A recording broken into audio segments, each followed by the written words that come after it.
அண்மை செய்தியை பார்க்கிறோம்.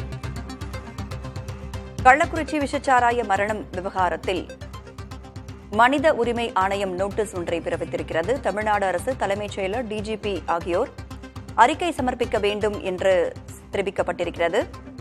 கள்ளக்குறிச்சி விஷச்சாராய மரணம் விவகாரத்தில் தமிழ்நாடு அரசுக்கு தேசிய மனித உரிமைகள் ஆணையம் நோட்டீஸ் ஒன்றை அனுப்பியிருக்கிறது. தமிழ்நாடு அரசு தலைமைச் செயலர், டிஜிபி ஆகியோர் ஒரு வாரத்தில் விரிவான அறிக்கை அளிக்க உத்தரவு பிறப்பிக்கப்பட்டிருக்கிறது. கள்ளக்குறிச்சி விஷச்சாராய மரணம் விவகாரத்தில் தமிழ்நாடு அரசுக்கு தேசிய மனித உரிமைகள் ஆணையம் நோட்டீஸ் ஒன்றை பிறப்பித்திருக்கிறது. தமிழ்நாடு அரசு தலைமைச் செயலர், டிஜிபி ஆகியோர் ஒரு வாரத்திற்குள் அறிக்கை சமர்ப்பிக்க வேண்டும் என்று உத்தரவிடப்பட்டிருக்கிறது. அண்மை செய்தி. இது தொடர்பான கூடுதல் விவரங்களோடு ஆனந்தன் நம்மோடு இணைந்திருக்கிறார். உத்தரவு தொடர்பான விவரங்கள் ஆனந்தன்.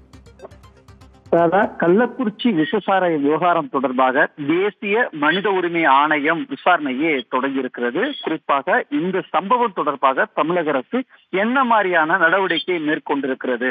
தமிழக அரசினுடைய தலைமைச் செயலாளர், காவல்துறை தலைமை இயக்குநர் டிஜிபி ஒரு வார காலத்திற்குள் விரிவான அறிக்கை சமர்ப்பிக்க வேண்டும் என்று ஆணையம் கேட்டுக் கொண்டிருக்கிறது.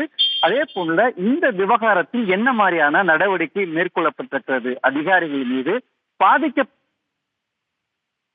வழங்கப்பட்டிருக்கிறது. சிகிச்சை பெற்றவர்களுக்கு மருத்துவமனையில் என்ன மாதிரியான சிகிச்சை பெற்றவர்கள் இந்த உள்ளிட்ட விவரங்கள்ல ஒரு வார காலத்திற்குள் அறிக்கையை சமர்ப்பிக்க வேண்டும் என தேசிய மனித உரிமை ஆணையம் தற்போது ஒரு அறிக்கை ஒன்று வெளியிட்டிருக்கிறது. இந்த அறிக்கை தொடர்பாக தமிழக அரசிலும் முக்கியமாக குறிப்பிட்டு சொல்லக்கூடிய தலைமைச் செயலாளர், டிஜிபி உள்ளிட்டவர்கள் ஒரு வார காலத்திற்குள் அறிக்கையை சமர்ப்பிக்க வேண்டும். எடுக்கப்பட்ட நடவடிக்கை தொடர்பாக இந்த விவகாரத்தில் தேசிய மனித உரிமை ஆணையம் நேரடியாக தலையிட்டிருக்கிறது என்று பார்க்க வேண்டியிருக்கிறது. ராதா, கள்ளக்குறிச்சி விஷச்சாராய மரணம் விவகாரத்தில் தமிழ்நாடு அரசுக்கு தேசிய மனித உரிமைகள் ஆணையம் நோட்டீஸ் ஒன்றை பிறப்பித்திருக்கிறது. தமிழ்நாடு அரசு தலைமைச் செயலர், டிஜிபி ஆகியோர் ஒரு வாரத்திற்குள் அறிக்கையை சமர்ப்பிக்க வேண்டும் என்று கோரப்பட்டிருக்கிறது.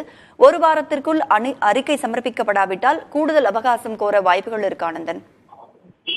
இப்ப இந்த விவகாரத்தை பொறுத்தவரை தொடர்ந்து கூடிய நடவடிக்கை முதல் கட்டமாக கிட்டத்தட்ட இறப்புடைய எண்ணிக்கை தொடர்ந்து அதிகரித்துக் கொண்டே இருக்கிறது. முடிந்த பிறகு சிகிச்சை இருப்பவர் தொடர்பாக அறிக்கையை ஒரு வார காலத்திற்கு சமர்ப்பிக்கலாம். இல்ல ஒட்டுமொத்தமாக கால அவகாசம் கேட்டு அவர்கள் இந்த விவகாரம் தொடர்பாக இன்னும் காலம் எடுத்துக்கொண்டு பிறகு அவர்கள் அறிக்கையை சமர்ப்பிக்கலாம். ஆனா தற்போது இருக்கக்கூடிய நிலவரம் என்ன மாதிரியான நடவடிக்கை மேற்கொள்ளப்பட்டிருக்கு என்ற விவரத்தை ஒரு வார காலத்திற்குள் சமர்ப்பிக்க வேண்டும் என தேசிய மனித உரிமை ஆணையம் தற்போது குறிப்பிட்டு சொல்லப்பட்டிருக்கிறது. ராதா, விவரங்களை வழங்கியமைக்கு நன்றி ஆனந்தன்.